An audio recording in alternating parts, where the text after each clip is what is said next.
Hi, everyone, and welcome back to the Always Believer. It is a Motivational Monday, and it's a different kind of Motivational Monday. Before we start, we gotta say hello to Cassandra. Hola, Cassandra. Hola, Ariadna. How's it going today? Good. Ready to dive into today's episode, which is completely different. I don't know if completely different. We don't have a quote, but we do have a lot of reflective moments in this episode. Um, so as you heard from our previous episode, because we had the introduction last week, of course, telling you a little bit what we can find this season. Um, Today's episode is reflecting on whatever you want to call it. I kept saying 2020, but we're still in quarantine and in a pandemic, so it's not only 2020. I feel like it's the quarantine kind of reflective from March 2020 to April 2021 and see where we're at, of course. um I don't know, one of the main reasons that I wanted to do an episode like this is because we gotta normalize feelings. The more we talk about them, the easier it is for all of us to talk about what we're feeling, no matter what we're feeling. So yeah. And, Anything anything you want to say meanwhile I well, start I was before? going to say, and as a preface, so Ariadna came up with the questions. I have not heard any of the questions yet, so it's going to be a reflective conversation for both of us based on what she came up with on her own. Exactly. That's also true. And if you're bilingual or if you know anyone who speaks Spanish, we have the same episode in Spanish. I have it with Diana Vizcaya, one of my dearest friends, who's also a DJ and an actress and a model and a whole bunch of stuff. You can hear her music and her DJ sets. And she's also a dance teacher as well, an online dance teacher. So Oh, if you know Spanish or know anybody who would be interested, we also have the same episode that airs today, completely in Spanish, same kind of questions, just a whole different response because, of course, two different people. But yeah. So let's get started. And of course, before we do, as always, especially the first episodes with you, before we get into like the true motivational Monday quotes that we don't really do this anymore, you and me recorded last year in the middle of pandemic, yes. without a doubt. Um, And Tell we us. never met in person. No, we haven't. We've recorded a whole bunch of episodes and we've never met in person. That's actually probably one of the questions we have a little bit, or at least I'm now confusing between these and my birthday questions I had last week or 2 weeks ago. Of like, no, I think that was one of my birthday questions, which was, now I can say it, of course. If I made new friends or if I strengthened friendships, and I said yes. And I thought of you, for example, of Deanna, thought of quite a few people that even throughout quarantine, like we've really um met people that, in other words, we wouldn't really have met. Connected virtually. Yep, definitely. Because we all stopped. So when we all stop, and because we have social media, we kind of all stopped online. So we all hung out online a little bit more, and then you're like, oh, you and me have a lot in common. We haven't met, but hey, we can totally hang and do this thing. Yeah. Um, Once again, so for the last time for now, tell us a little bit about you, just in case. And once again, she's been in like the episode of season one. She told her go to fly story in season one. So the whole episode's there. But we just want a little smidge of Cassandra, of course. So I was a naval officer for 10 years and I came off of active duty with the military in March of 2019. Um, before I decided that before I would get a job, that in order to kind of overcome the feelings that I was having and kind of like the space that I was in my head, I was going to basically live in a van and drive down to South America. So I ended up visiting 16 countries. I left in end of July, beginning of August, and I traveled from Pennsylvania to Uruguay. And I came back in February, so there was a lot of birds, kind of like yip yip yip, like talking about this thing that was going on in Wuhan, China. I remember that I was actually still in northern Chile, going down to San Pedro de Atacama to take the Paso de Jama to Argentina. And I remember coming over the pass, and I remember staying with these two guys at a biker house. And it was for motorcyclists, but I don't have a motorcycle and I'm not a motorcyclist, but it was just on the iOverlander app. And they did barely spoke any English, but we sat around, they went and got this homemade ice cream. And I was like just basically sleeping in my van in their driveway, and we were just having this discussion like, something's coming. And it was very broken, like I didn't understand everything they were trying to say, but I remember that because it was like the first time I actually really talked about the virus out loud.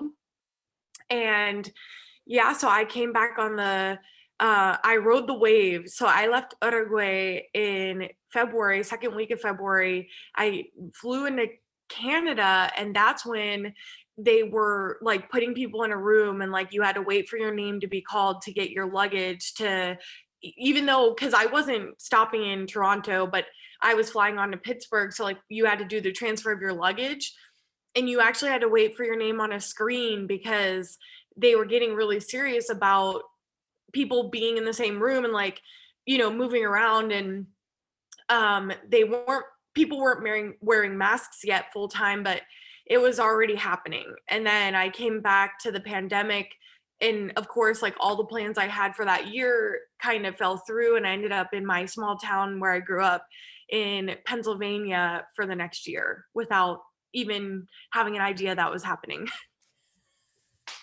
That is quite a story. You and me, we talk a lot because we're really good friends. So we've seen each other through the whole quarantine virtually. So we definitely remember those kind of things. Plus, once again, we recorded after all that happened. What I didn't know is the whole or at least I didn't remember right now, the whole luggage thing, that it was already that serious. Yes, and I had one of those flights. Like it doesn't usually happen in the United States as much, but it was actually. So I actually flew out of Buenos Aires.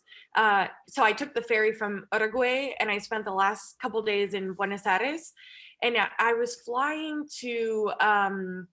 It was to Toronto, but it was a fly through to Chile, to Santiago.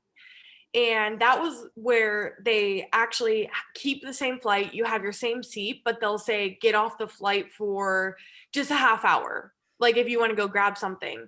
So I remember I got off that flight, and Chile to Toronto, I mean, that's a pretty far flight. And I bought like a big thing of water, or I filled up my Yeti actually with water. And we were getting back on the flight, and they had people in suits, and they were taking all food and drinks from everyone getting back on the flight after we had just flown there, and some of our stuff was still on the flight. And I remember how angry like I was feeling, because I was like, I have to fly all the way, and I don't think I'm gonna have enough water now, because I'm always hydrating. And I remember that because obviously I didn't understand the premise of like what was happening at all. And everyone was very upset. Like they had just bought full meals, and because it's this, dinner time flight going overnight to Toronto, and they were making everyone throw away all of their food and drinks. Well, they could have said that beforehand. Of course, they They would could be have said that angry. before. I don't know why they wouldn't have done that, to say like, hey, you're not getting on your flight with the food that you buy, because 30 minutes would have been enough time to figure it out.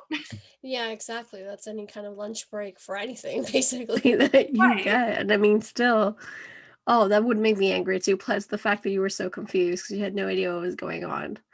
I mean, Right. Right. it's weird because I remember more March than anything else. Like you heard stuff about like back, in January and February 2020, and you were like, well, maybe, well, it's all the way over there. Well, I don't know. It's one of those things that like it couldn't Well, really happen. We really think it wasn't gonna happen. and I also remember, I think right after I got back to Pittsburgh is when the cruise ships were being quarantined at sea, which, so if a ship gets quarantined at sea, I mean, having been on a warship, that's kind of a scary thought. Like I remember thinking that in my head, because when you get quarantined at sea, they'll make you drop anchor, and then you have to raise the Quebec flag, which Quebec is like the Q flag for NATO signals. and no one is allowed to come like near your ship because they would know by the flag that everyone's in quarantine for a disease or like all those things like back in the day on warships, or well right now. So like when you throw your lines over to the pier, we have all these rack guards. So there's these big metal things, because what would happen back in the day is like rats would just climb up the lines and then infest the ships, like way back in the day. So Yeah, they of had to course. come up with like all of these like means to like not have infestations on board ships, like and we've had some bug situations, nothing too crazy, but like warships have been quarantined in the past. So like to see that they were keeping people against their will on cruise ships, because in the military you can be held against your will for anything. But I could tell like how crazy it was getting, because I remember watching some of the interviews with the couples and like people that were stuck on the ship for more than a week and they were getting airdrop food, and I couldn't help but thinking, now you know what it's like to be at sea in bad conditions. Yeah, completely. I mean, it was some pretty crazy stuff, especially at the beginning, because we had no idea what was coming, nor what was happening, nor how like bad it was. And I saw a lot through, TikTok and YouTube. People who were on vacations, apart from the cruise, people who were literally on vacation somewhere, and they had to be there for like a long time. I forgot where it was. I feel like somewhere like Singapore or something. This family of with like two little kids, and they were in the hotel room for like 2 months because you couldn't like travel anywhere until like they were, because all the borders closed up. So even if you were from the States or from whenever, you got to stay there just in case. Yeah. And I was like, that's crazy. And That's that also was a big thing, because I had met so many people while I was traveling through South America that, I had this intention to stay longer and then I decided not to. But like in Chile, going to Argentina, I met, actually in Peru, I forgot, in Arequipa, I met Trent and Allie, which are YouTube vloggers and great people, like just amazing humans. And then we were traveling, kind of bebopping down through northern Chile to San Pedro de Atacama, and then they were continuing on south and not crossing into Argentina, and they were going all the way to Ushuaia. And not just them. I mean, I met tons of other people, but they were like one of the last couples that I met before I was going over to Uruguay. And they came back up into Argentina, and like they were trying to get to Uruguay to ship their vehicle from Montevideo. And basically, they ended up having to first put their vehicle in storage, but then second, I think they had to wait for like an amnesty flight, which ended up being a lot of people in the group, because I'm in a Pan American highway group, and everyone was talking about which country was doing which amnesty flight which day. And it was like kind of the kind of thing where if you're a US citizen, report to this airport and get in line. And like that wasn't even a guarantee that you were going to get back to the country. that's it's crazy because it feels, first of all, that's something like from the movies. Also, that something feels like something that was forever ago. Especially because now, ideally speaking, as far as I'm concerned, we don't have that anymore because you obviously can't travel. Even though the borders are starting to open up, especially towards the summer because we are getting vaccinated, it wasn't like the initial panic of you're kind of stuck wherever you are feeling, which is Yeah, and there was insane. people in vans like that decided not to take the flight, if they have pets or whatnot, and they couldn't, because there were amnesty flights that were allowing pets, but then there were some people that had a lot of pets or weren't ready to leave and thought, I'm in a shelter in place, but how could you know it was going to be a Yeah, year yeah, exactly. situation? Because it's still going on. We're still in quarantine, and I know some countries are tougher than others and more closed than others. I mean, yeah. And I think they were pretty lenient, but I mean, then that causes the problems for you, because if your visa expires while you're in the country, then you can be held, at the border, and you could get in trouble or fined for like not having left the country on time. And I know that a lot of places they did like extend those visas, But it's just a lot, because even still, like if you left your vehicle and then flew back to the States or flew back to your country, that is also, so your car gets a visa and you get a visa, which are totally separate things at times. So that like causes other problems for you down the road too, potentially. Exactly. And once again, you're the one I feel like out of all my friends who has the most intricate story, the most interesting, the most out there, because you were literally traveling, well, like backpacking, like in a van, like, like we usually do. At least we used to, at least for a little bit. Because the rest were pretty much home. I mean, what my story has always been and always will be, obviously, is that we moved to the States 6 months prior from Spain. So I barely knew anybody. I was just starting to make friends or just starting to get a normal life. And then boom, that happened. So for me, I was like, I felt, it's weird. I felt more alone, but at the same time, I know through like my online community, like I felt very much connected. But yeah, it took like all the times I used to go out with friends and like try to meet people and whatnot. All of a sudden, you're like, you can't go anywhere. You're here in these four walls. You got to make do with what you have. So that was my biggest contrast, basically. Um, Goodness, I want to start asking you some questions, of course, even though I find that super interesting, that story, because it's a different aspect. I mean, it's one of those things you're going to come back in 10 years' time and 50 years' time. I was like, where were you when you first heard of the outbreak? And I remember where I was. I, not when I first heard about it, because I feel like that was kind of on and off in the news, kind of in the background. Once again, it was too far away. I remember the date of March 13th last year, 2020. I was volunteering at the school. I've been volunteering for a while. I was teaching them Spanish to little kids, blah, blah, blah. I was on my way to the gym, and that was a Thursday. So we were at school, and all of a sudden we got like two positive tests back, basically, from kids. The whole school freaked out. It was like one of those things that like the news spread like wildfire to like all the classes. And it got to a moment that you could just feel the chaos in a whole school, and like the teachers going, like all of us were like, what? What is happening? We got two positive cases. Evacuate, evacuate, evacuate. So we did. And so that happened. I was going to go to the gym after school, and I didn't. Obviously, I was like, I'm not going anywhere. Like, I have to get COVID test. Like, I don't know. I don't know what we touched. I don't know who the kid was. We don't know. Like, it was one of those panicky kind of mode kind of things that happened a lot in schools. I have a lot of teacher friends, and it happened quite a bit. And that's also kind of the same day that our cat passed away. So tragically, so it was a lot to take in one day. Wow. And yeah. Dylan, as you already know, and if you heard the birthday special, he interviewed me for my birthday. We also have our own podcast, KPM, Kimpo Myers, and he actually explained a little bit of his birthday because his birthday is March 18th.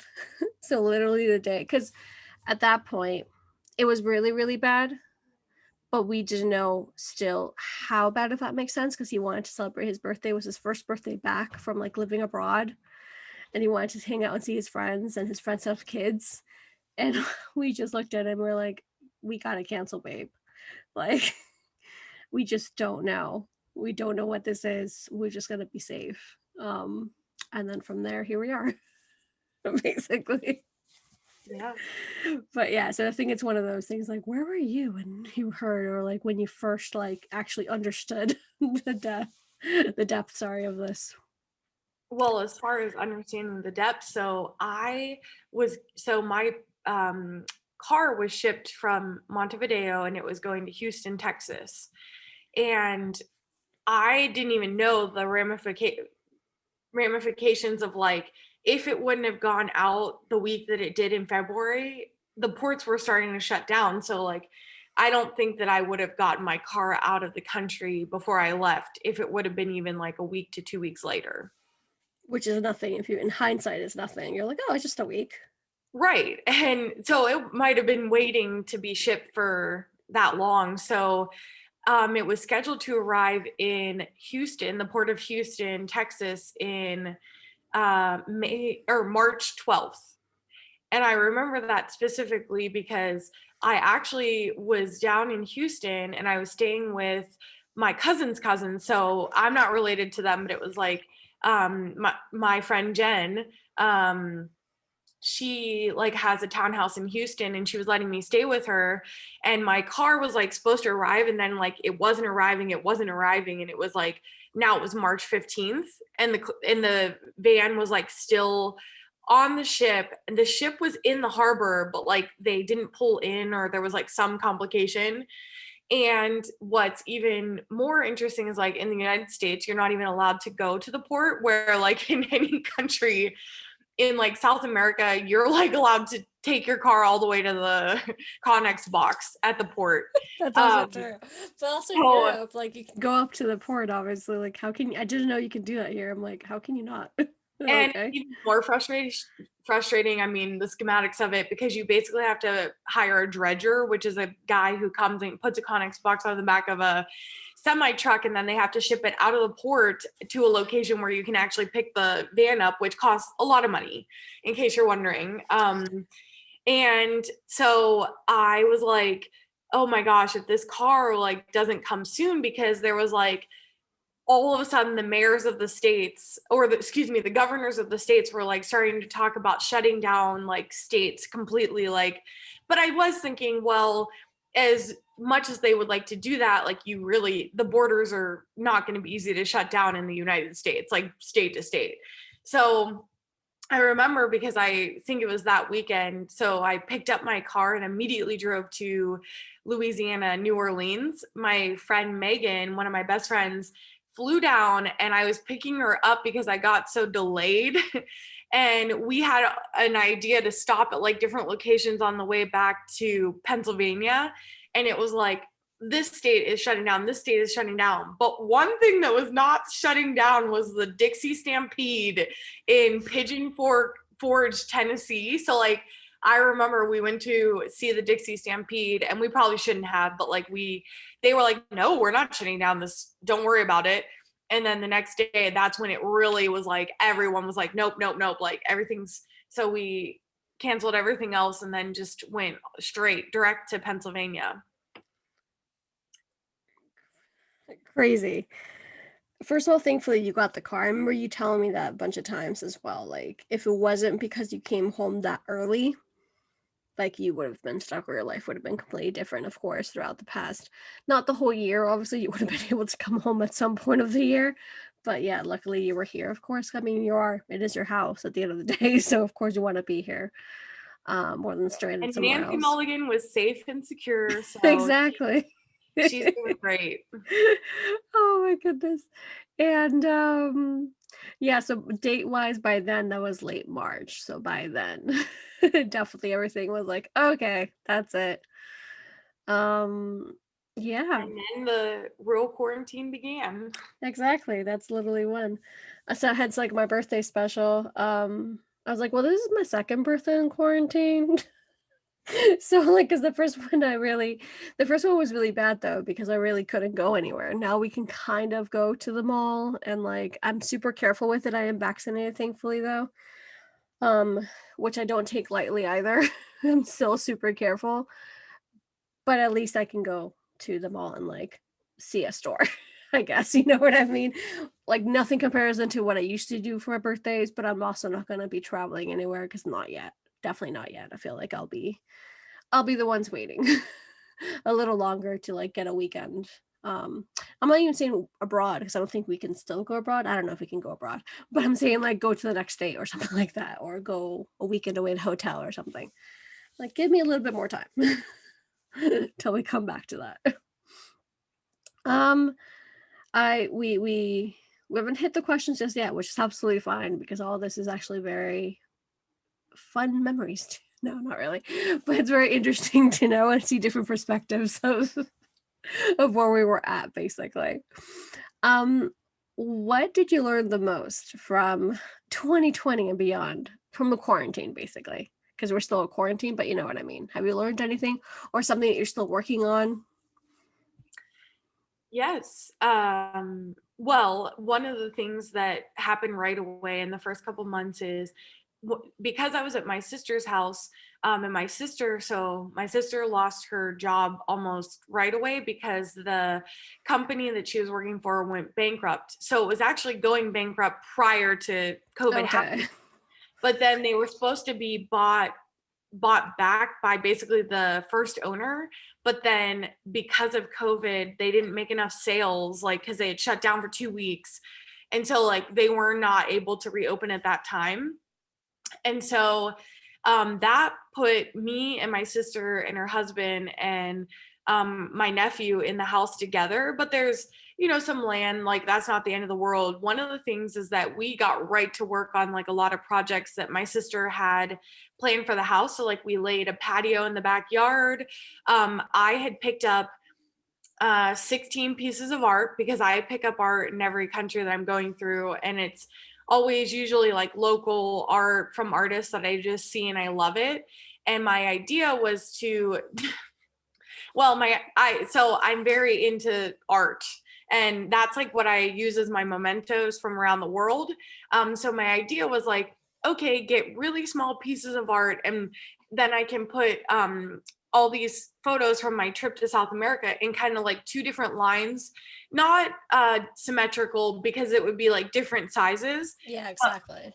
but my art ended up being way larger. Like I don't know what I was doing, but my mom had these like 25 frames that she was like gonna get rid of, that like from other pictures in our house. So I repurposed almost all of them. So I got 16 frames out of the repurposing and put all my canvases and art in those frames. And then my sister's husband is a painter, so they had all these like really fun, bright, like South American style paints, not just like little just like almost like a free sample. It's like it'd be like $3 each if you went and got them yourself, but like they just have them in case like someone wants to see the colors.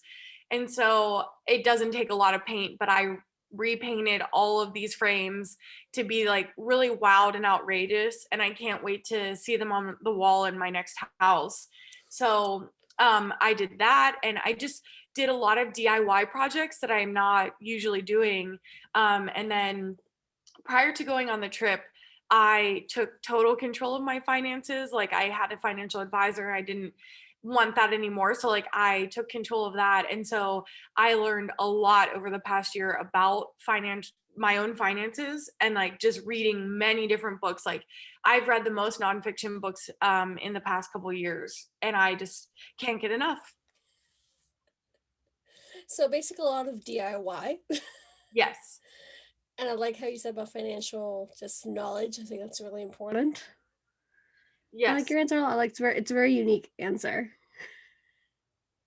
Yes, I mean, Because it was, like, also knowing how to be with my family because 'cause I've been abroad and not with my family for 10 plus years, like, only seeing them a couple times a year, and then went to, like, 100% of our time, which can be hard for anyone because it's not like you were gonna go even to escape, like, to get a pizza. Like, everything that you were doing was, like, at the house, and we were not leaving the house. That was so difficult. that I agree, especially when it's your in-laws. Which I don't know what's worse. No, I mean the quick insight that I can share is that, we landed in summer 2019 and we were gonna move top summer 2020, just stay a year tops. Like we were thinking about actually moving that spring. The spring where, that March, April 2020, we were thinking about those dates. And of course that didn't happen.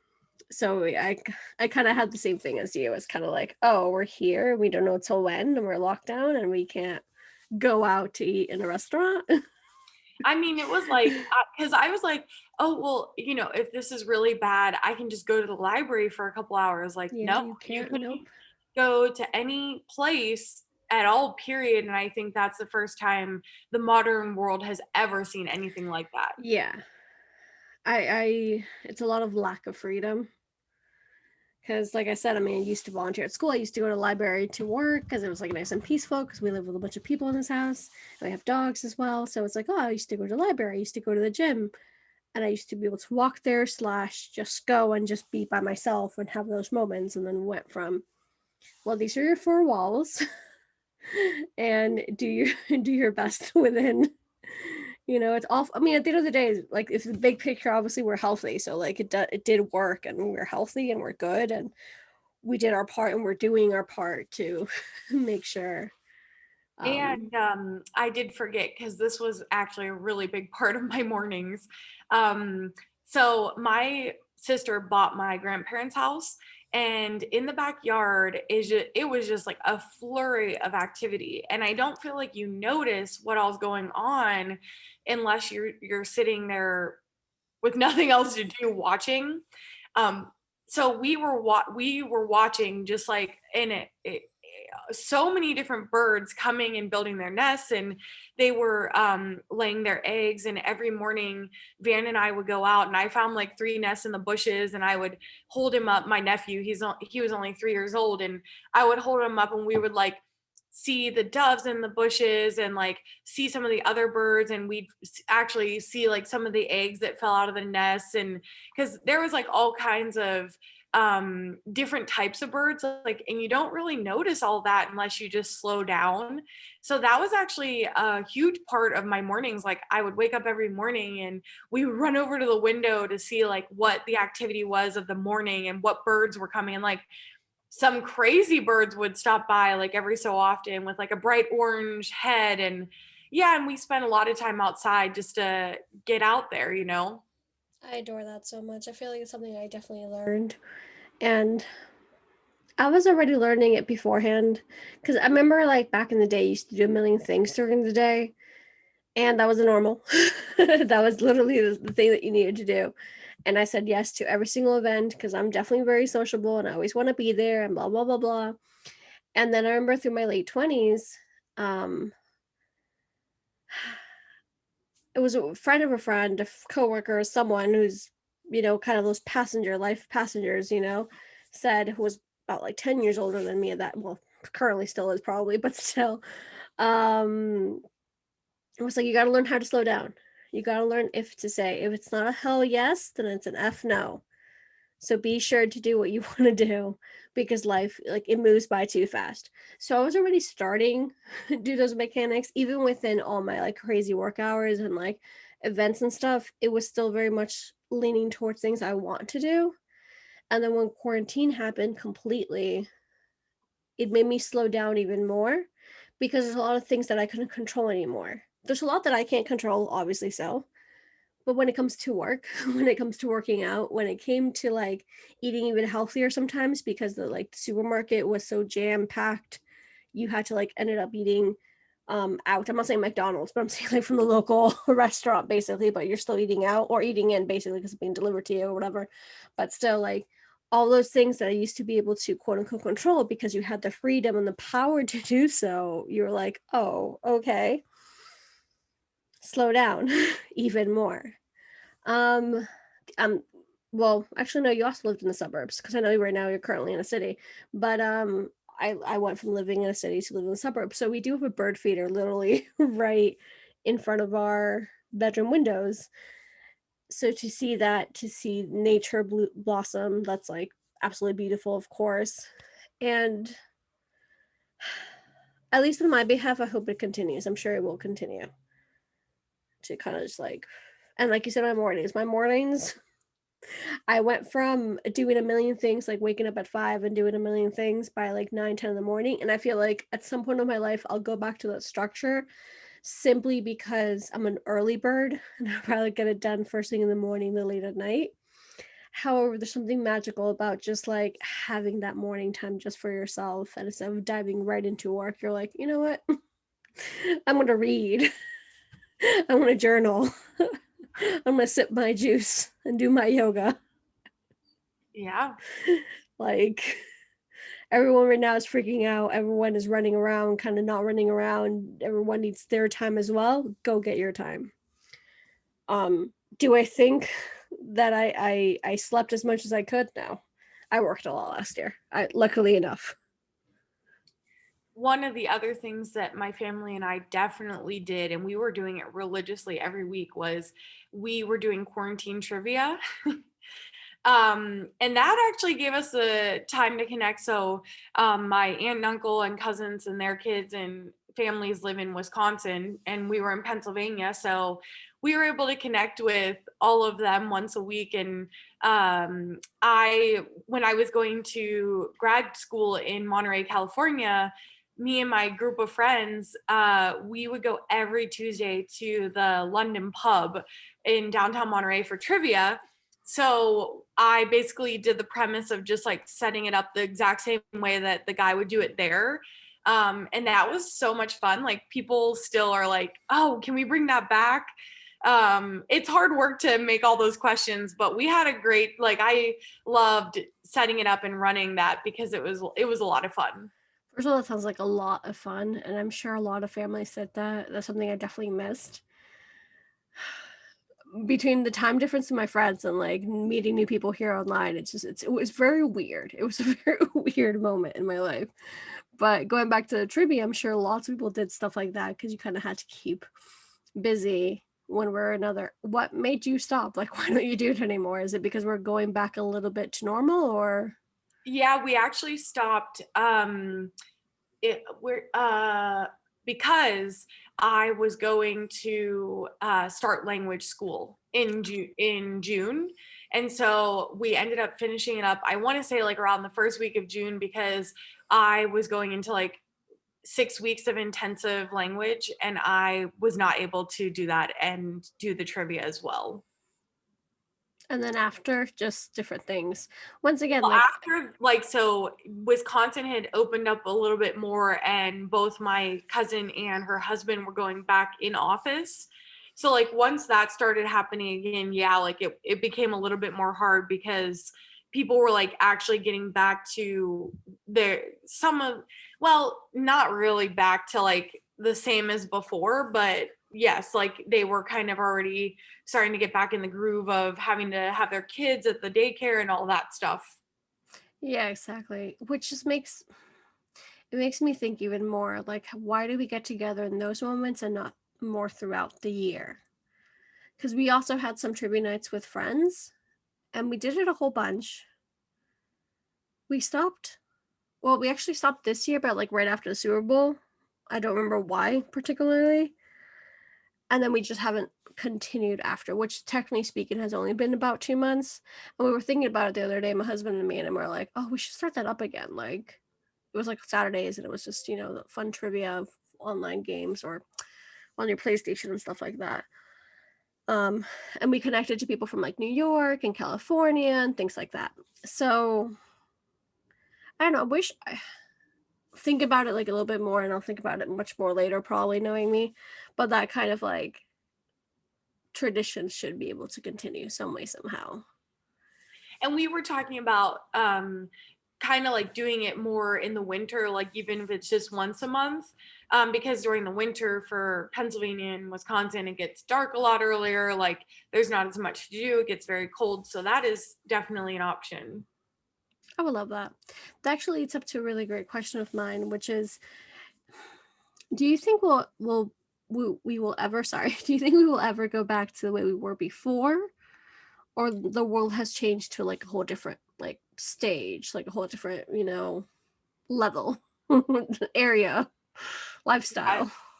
that is a difficult question. I know for sure that in the past year, I think, well, this pandemic has forced so many people to get into the online space of like remote work.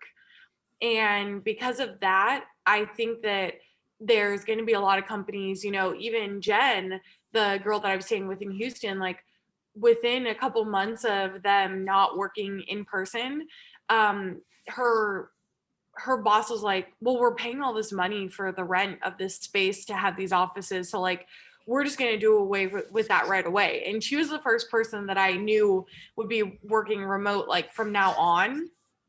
But since that happened, like, because I was talking to her, I think it happened really soon, like in June of last year.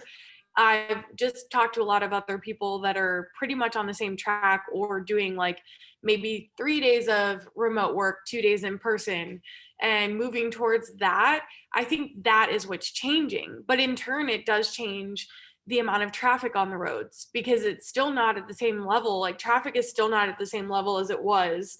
And I just was staying in Chicago for 2 months. Now I'm in Milwaukee, and it's not, you're not like stopping on the road even still in April. You know, this is April that we're recording this. Like, we're still having less traffic.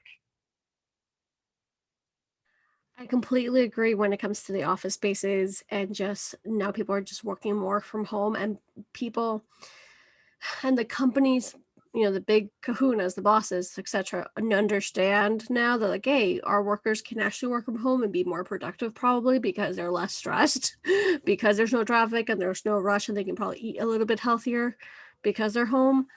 So that's definitely one of the biggest changes. And especially, like, I remember a lot happening last year between New York and LA. Specifically, a lot of people were moving away because they didn't need to live there anymore. So, like, it was first time in like so many years that New York was being not empty, because New York will never be empty as far as I'm concerned, but it was like a third or something or other of just like empty apartments basically. And it's actually a really great time to move into New York because rent Yep. is cheaper now. And then the second thing you said was, oh goodness, then going back to normal, going back to, oh, I lost it. It was the business side of it, and it was Traffic. traffic. Yes, there you go. That actually, there you go. As I told you at the beginning of the episode, I did the exact same episode already. I recorded it with Deanna, and she's an actress, a DJ, etc. She works in the business and that kind of enterprise, and so do I. I have a lot of connections with LA. I did a lot of auditions last year and this year. We were talking about like how before it would take you 6 hours to do one audition because you would drive there, you would be in line, you couldn't do anything else for like 4 or 5 hours because you had to be there.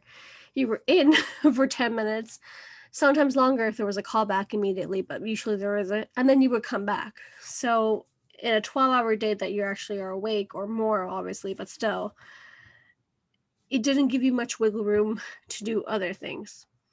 And I'm like, oh my God, you're right. And now you can just upload it 10 minutes of your time, and then that's it. And then you're off to the next thing. So there's less traffic, of course. There's less hustle and bustle, which I feel like we have to appreciate without a doubt.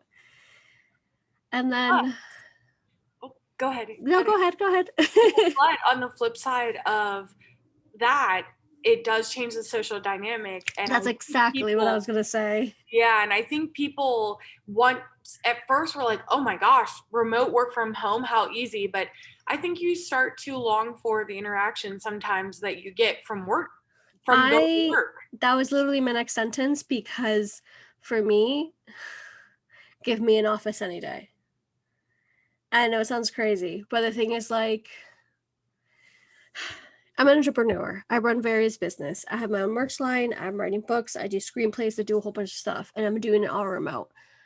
I'm lucky enough to keep on doing it throughout quarantine, of course, but at the same time, I miss an environment where everyone around me is on focusing on the same goal and have the same vibe, because you either really need to motivate yourself and know how to motivate yourself every single day.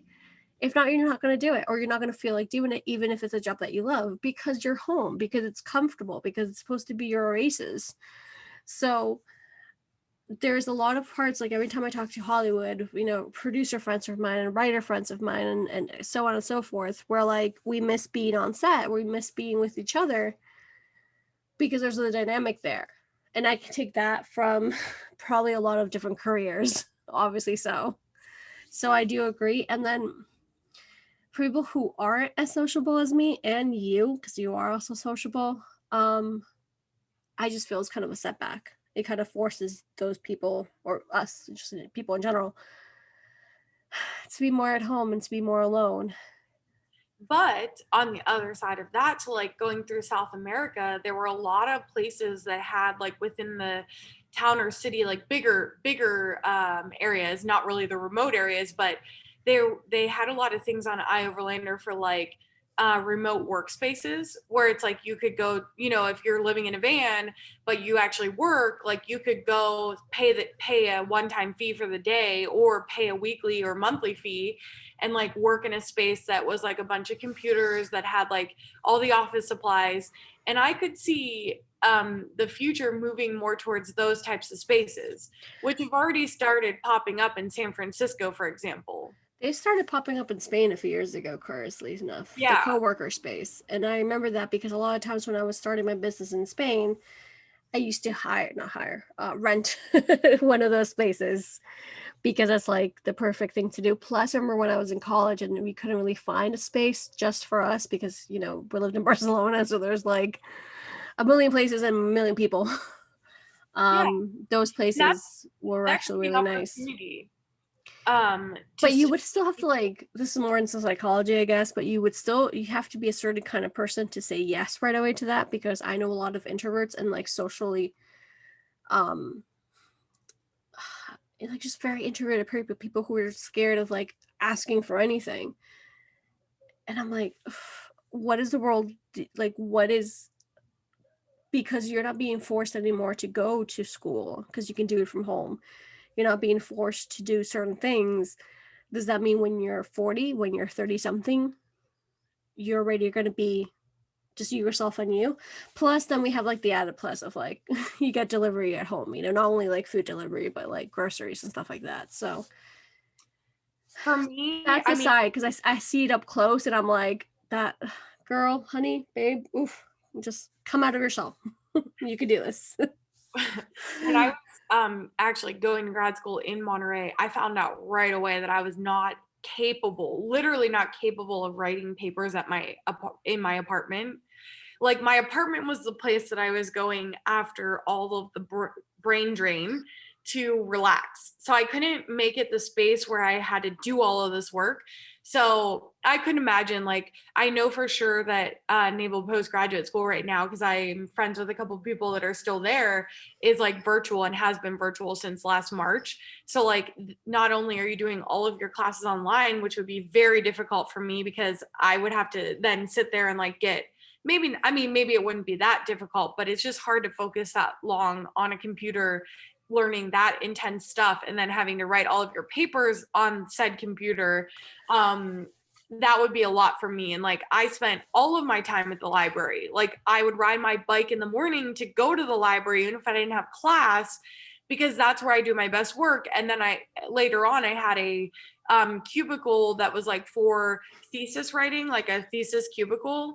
And I was there sometimes till 2 a.m. because it was a 24/7 space.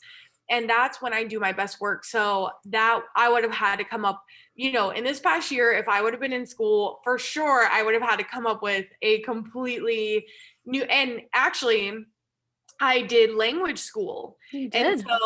and that was 6 hours virtual, like online one-on-one, because I was the only student learning Indonesian. So that was extremely complex, but I learned a lot because I was forced to be the only person and like be in the space and like learning because I didn't get a break, which was really, really a lot, I would say. I would say, yeah, exactly. Being the only student, I've been there and I've had only students when it came to like teaching them English or Spanish, and it's like, and only for an hour, sometimes 2 hours, depends. Like, I don't think that intensive. Well, I've done probably 6 hours to a student, and that's just really hard because you're like, I'm talking to you. It's a conversation. I can't pick on anybody else because you're here. You're the one But I here. ended up learning a lot, That's like true. just in that 6 week window, because I ended up doing a 3 week training later on, but with a class of people. And I was shocked because like I felt like I didn't know how much I had learned until I went back into the environment, because conversationally now like my Indonesian is very good. But that was Yay! That's so 6 weeks impressive. of So that would have freaking been impressive. 6 weeks Um, of that would have been, I mean, more than 6 weeks of that would have been a lot. Like because I got blue light glasses. I mean, I was like, and I had to do homework every night. So I would so in Chicago, I was staying in Chicago with my friends, and it was during June. So every day I would finish class, get outside, run to the lake, or bike down all the way to the city and back. So like a solid 18 to 20 miles every single day, or running, or my friend Liz and I would go and do, another one of my best friends, like we would do yoga at the lake, and that then I would come back and eat and like do my homework. But it was like you had to get that space You out of have the to. house. That was the most difficult thing for me to do last year because, as many of you know, and if you're brand new, hello again. Hi, we have 77 episodes for season one. Plenty of content there. But seriously, last year I was writing 3 podcasts and I was, well, still am obviously, and I'm, doing my own business. I'm an entrepreneur and I'm doing it all from my bedroom because I live with 9 people and 2 dogs and our cat, my beautiful cat, my Binks. So in a very small space, 9 people because of mainly because of quarantine. Like we all were kind of stuck in that situation. We still haven't been able to move out because it's still really difficult because at the end of the day, it's not as easy to move out no matter what. But point being, it's all from my room. And luckily my husband's still working. So I have a lot of the mornings to myself, but I have a lot late recordings as well. And it's from a place that I'm either right now, I'm on top of my bed, sometimes I'm on the floor. I've had to rearrange the room so many times to make sure I know the difference of space. And then currently we're still in Massachusetts. So of course winter is very hard and very cold. So you had that in June. So in June, like it would have been different for me, of course, but during the winter months, which it kind of feels like we are because it's freaking cold right now, still in April. Um, you're stuck to those 4 walls once again. So that for me wasn't one of the most difficult things. Hence why, if it's already difficult for me where I'm super motivated and I have to like kick myself up, I'm like, let's go, Adiana, you've got this. Like, let's record, let's make this happen. Like, let's go for it. If I already have that energy and that mentality, plus I'm very sociable, and it's already difficult for someone like me, I would see a pattern somewhere else. So um luckily enough you had that course in June, so you were able to do that. In winter, I think it's just completely winter for these states. Specifically these states, winter in Florida or California and like maybe Texas, I don't know. When Hawaii obviously would be different. But for these states, you're kind of like stuck in your quarters and you're like, okay. So props to I, teachers as well, and props to the students, to both, because my best friend's a teacher, and gosh, my best friend's a teacher, husband is as well, and they had a really rough year. My best friend actually finally got pregnant, so, and her baby's due now, like in late May, early June. But she's like, pregnancy during COVID year teaching. Oh my god, like I don't know. I don't know. I had 2 friends who were pregnant actually during this year because they got pregnant like early on. Because one was just born early, like April 12th or so, baby boy. So once again, like yeah, impressive to definitely both. We kind very. of went on side tangent of like school and teachers, but hey, kudos. I also forgot, one of the hardest things that I had to do this year was a 2-week quarantine in Hawaii. And I know I you're gonna say, remember. oh, well, it was Hawaii. Try being Excuse locked me. into any hotel room for 2 weeks straight without being allowed to leave. Because it was like, that was a mind, like mind fuck, Yeah, literally. Like, I, literally. I literally did not even know how strong my mind was going to get in 2 weeks of just utter nothing. Like there was, I don't know how to explain it, because yes, it's not like I didn't have a computer and I could get online and do things with like people or like still FaceTime and all that. But um I don't think that you can understand what it's like to be in a hotel room that had nothing. So there was no kitchen, no microwave, no coffee pot. But luckily, I brought my little mini espresso maker because I'm a bougie girl. But I had to, so the hotel would not provide any food. Like they would not even bring food to the quarantine floor and like put food outside the door. So like everything had to be ordered on Instacart or on Uber Eats. Um which I was just I was just in a place where I was like, I don't want to be ordering 3 meals a day, like on these, it's so expensive. Like it just is a very expensive, especially on the island of Hawaii. Yep. Like a $5 meal would cost like $25 with all the fees. And so I ended up doing like Instacart and got like a big thing of kimchi and I had like tuna and, not great things. I would eat it on the balcony, and I brought my TRX. And if I wouldn't have and I'm lucky because I did not have a choice on which room I got, and mine had to go between rooms. So I was able to hook up my TRX. It's like a workout thing. So I was able to work out every day, and then get into a much healthier place. But like my first 3 days in quarantine were like the darkest 3 days of my entire COVID year. I remember. Before we continue talking about Hawaii, can you tell us before why you went to Hawaii and you had to go? Yes. So right after I finished my language training, which was like July 31st, they asked me to go out to Hawaii to help out at Pacific Fleet Command. I'm a Navy reservist. And so I ended up going and being a South Asia country desk officer, which was managing Sri Lanka, Bangladesh, and India and Nepal.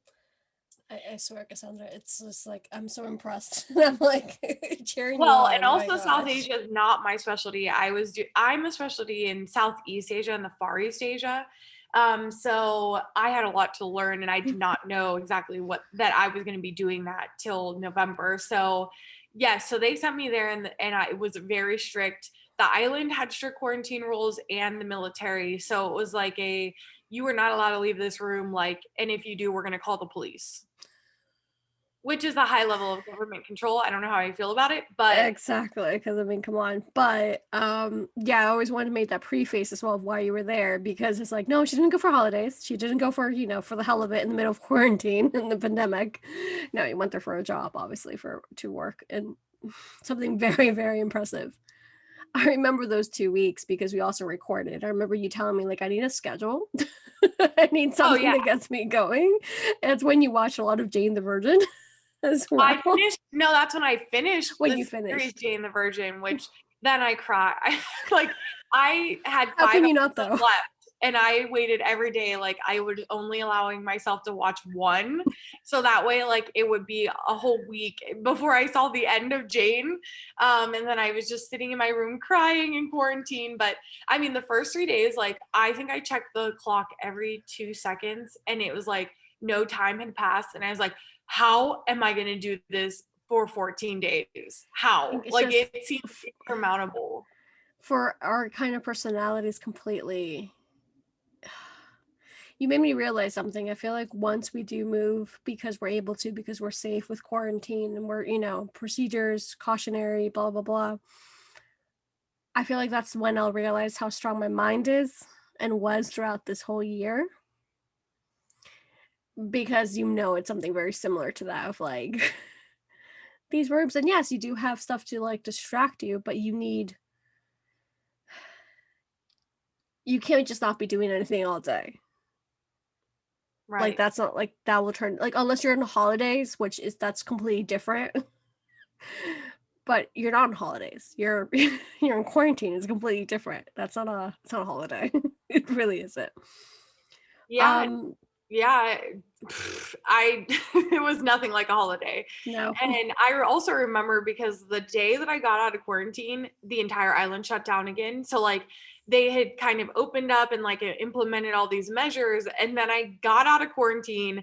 I went to pick up a few things that I realized I had forgotten, like to go to the work the next day, and they were like, oh, by the way, like the island's shutting down fully at midnight, so like this is the last night. And I like borderline cried because I was like, I just got out of hell and now I have to like do like basically be out, but then there's nothing at all happening. And Yeah, so I exactly.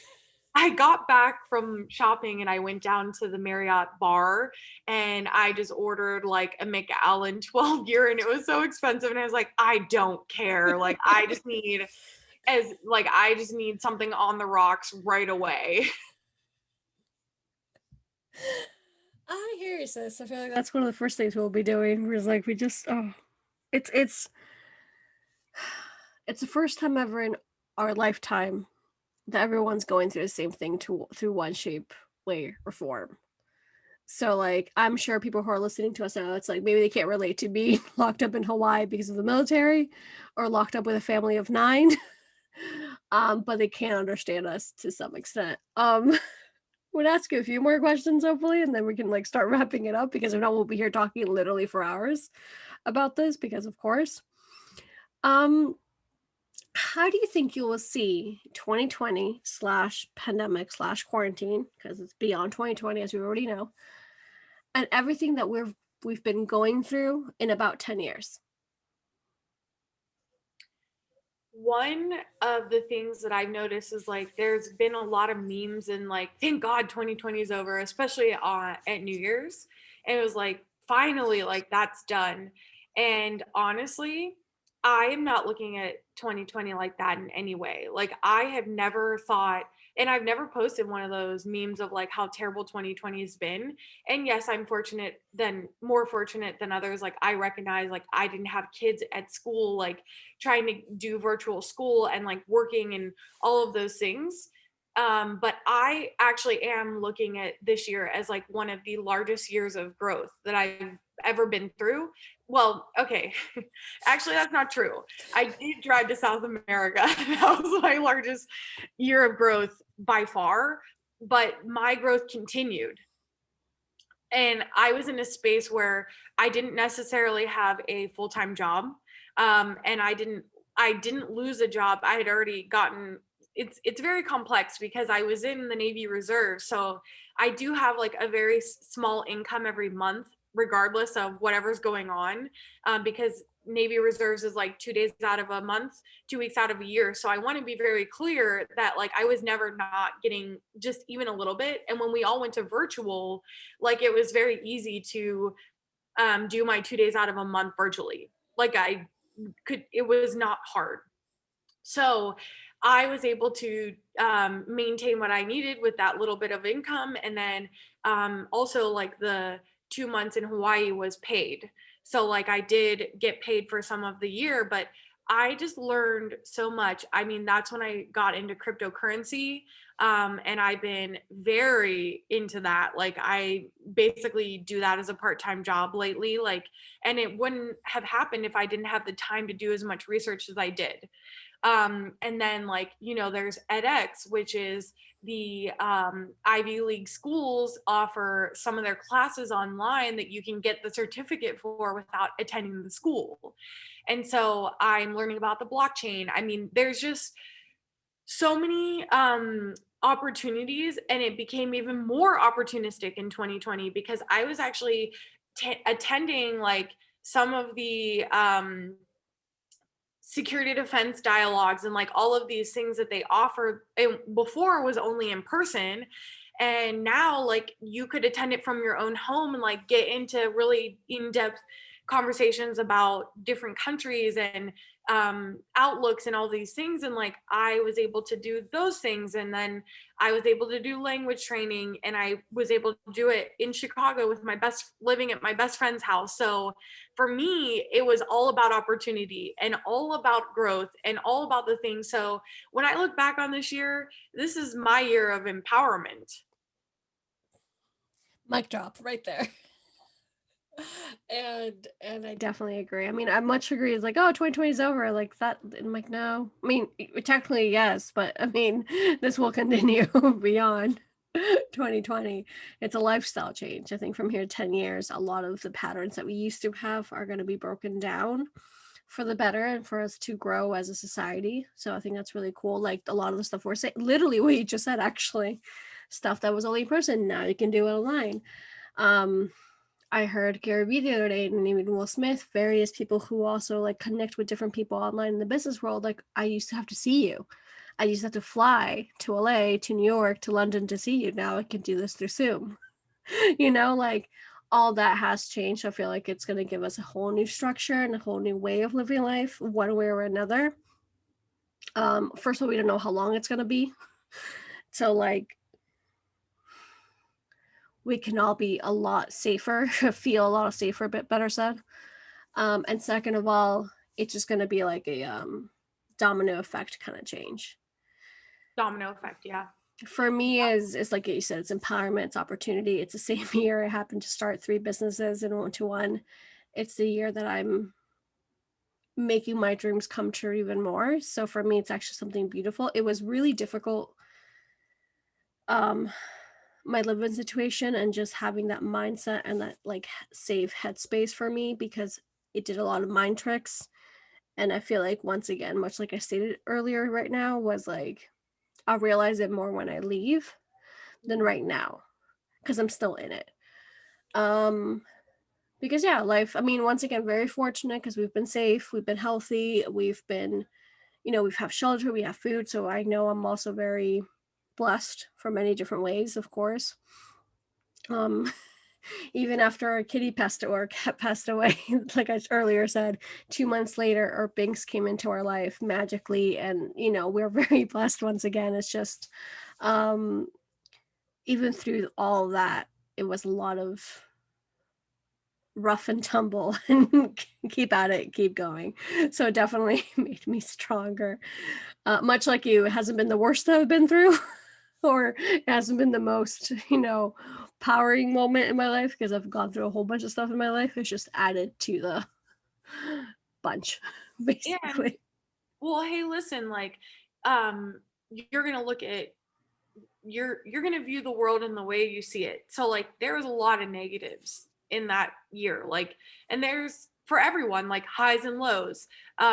Just having to change your whole schedule for like the entire year and all of those things. But I mean, the opportunities are also endless if you can find them. I mean, at the turn of the year, my friend Scott like also invited me back over to Chicago, and I ended up staying with him. He works for a high level company that he's always traveling for, and like he hasn't traveled at all.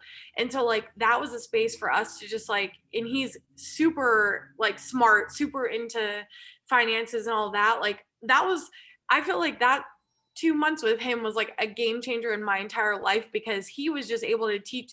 Like I felt like I was a work in progress every day, like, and we would just like sit down like super nerdy, like we would wake up on Saturdays like and we were getting real in depth on mathematical algorithms in the crypto space, and we would just like get coffees and like show up at his desk, his working desk, and like just have these like long drawn out conversations back and forth that like no one else, I feel like in that space, like he was one of the few people that would have been as into it as me, and he wanted to learn so much. So like I just felt like I can't be put down. Like it was just like all growth and like just learning and like opportunity. And you just, I think for me over the years, I've learned to embrace that. Like where I have been kind of like, I want to stick to a plan. I want to have that schedule. I want to do these things. The South America trip really opened up my views to like, don't have a plan, embrace everything that comes your way. Take that opportunity when it's given and don't look back. And so thank God for that because I went into the year without as many expectations or needing a schedule the same way I would have years back. That's actually a beautiful way to almost end the episode, because that's a really great life lesson, I think. Life moves too fast, like Ferris Bueller said. You gotta stop once in a while. And it throws anything your way. And definitely that's what it's been for all of us, of course. It's just kind of where we thought, we would always be able to go to concerts and always hug our friends and always no, which, it's really hard. I think we'll go back to it to some extent. I don't know, to the same extent as before, to have like overcrowded places. But maybe, hey, maybe in 10 years, 15 years, 20 years, we will go back to overcrowded places. I don't know. But I think for the time being, we're all kind of like, let's we miss it, but let's take it easy. I hope everyone thinks that way, at least until like we're safer, without a doubt. What's I guess much like me, the thing that you miss the most is obviously traveling. Um, it is something that's high on the list. Not immediate for me. Not as soon as like we get the green light. I don't think that immediate, because I'm always very careful. Um, I don't know. Is there, apart from traveling, or if it's just traveling, that's fine, of course. What are you looking forward to the most? No, it's not just travel for me because I don't, even though that in the space of time, like of this past year, I wasn't like out traveling all the time. I felt like I still was able to get out and do a lot because I ended up buying a car in San Diego and I took a month to drive it back across the United States on my own, like just so like I wasn't really interacting with a lot of people during that time, except for very close friends that I knew were really strict. But I still feel like I've had the opportunity to see things and do things in the past year that maybe not everyone else did. And I'm very grateful for that. But I think what I'm looking forward to the most is like, I think it was hard because getting into like the winter months was harder for a lot of people, and I think like with spring going into summer of this year, like, and a lot of people getting vaccinated and like all those things, like I am looking forward to kind of like being in a space that's more normal than it has been in a long time. And that's just as simple as going to a restaurant and being able to sit with a group of 6 people. True. That's something that I always think about when I'm doing these episodes, both in Spanish and English. I feel like it's the simplicity of things. It's I'm a very caring person, like touchy feely, so it's definitely being able to hug people when you see them. Not that I've seen many of my friends by any means. I don't think I really have. No, not really.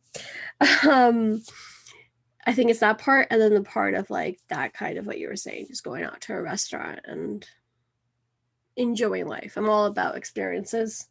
Even for I always got asked, I think it's also my birthday special, like what did you ask for your birthday or something like that. I'm like, I always ask for experiences, and that's what I miss the most, obviously.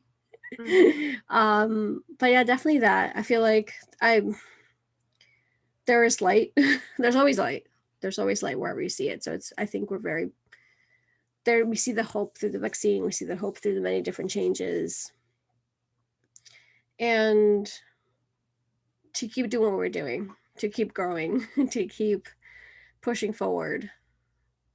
Oh yeah. I mean, I feel like I'm already on some chain tracks and I'm not going to be stopping anytime soon. Like I feel like I'm just revving up. So, I my Audible has is just like overwhelmed like with the amount of uh books that I have lined up, and I'm be like I cannot explain to you, like I am a um fantasy romance, sci-fi, and like fiction reader that like in 2 years has transformed into only nonfiction with memoirs and biographies. And I'm like, I just can't seem to eat up books enough. And it's just like spaces that I didn't even know I just wanted to view about. Like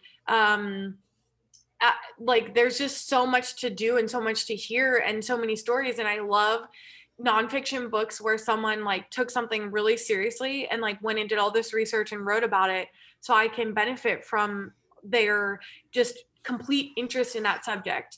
And I discovered Malcolm Gladwell from Dak Shepard's Armchair Expert podcast, and like I'm obsessed with him, and he has a new book coming out, which I've already I'm like a I'm like one of the like early subscribers, and like I already bought the audiobook for like a really discounted price, and I just like can't get enough of all of these books that just think about things that no one else see. Like it's just data that people are analyzing that like adds, I think it adds value, and is just so fascinating that I can't get enough of it. I adore that. I'm also a very avid reader. We both are. We read different things, of course, but that's also where the key piece that we both connect, even though we read different things, is knowledge. Because I also write, sorry, but I read a lot about like not only self-help, but like motivation and stuff, autobiographies, a whole bunch, self-experiences, a whole bunch as well. Once again, maybe not to the same exact data, whatever, but still, I read a lot about Montessori, for example, and about like educating children because I do want to be a mom sometime soon. So like that's already something that I'm already programmed my mind, and it's still learning. Not that you can ever be trained to be a mom, but you get the idea. Going back really quickly, Jane the Virgin. We did Yes. mention this on my birthday special because we freaking adore Justin Baldoni. He played Raphael in Jane the Virgin, and his new book is coming out at the end of this month. I think April 27th, if I'm not mistaken. So tomorrow, the day after tomorrow, or the Man enough. 29th, 27th or the 29th, one of these days. And of course, well, technically speaking, it is a birthday gift because he was like, Dylan was like, hey, I know you really want this. And it's called Man Enough. And I love because that's what his whole thing is right now. And I freaking adore it, of course. And it's only me, it's also Dylan. It's like those kind of knowing yourself more than self-help. It's like knowing yourself and really understanding where you're coming from and really be able to expand your mind. So, and then I have a lot of like witchy books, like books about witches, like a lot of like stuff that really did happen in Salem. So I thought that was also really cool in the few books that I've read so far. So yeah, I totally totally agree. I think that's something that's not only 2020 related. I feel like you and me have always been avid readers. It's just it's made me want to say hell yes a million times more. If I'm feeling it, I'm going to do it. And right now it's like I want to read more. I read a lot before, but now it's like, you know what, instead of having another meeting that I know it might be necessary for whatever reason, or doing or an hour more of chores, I'm going to read.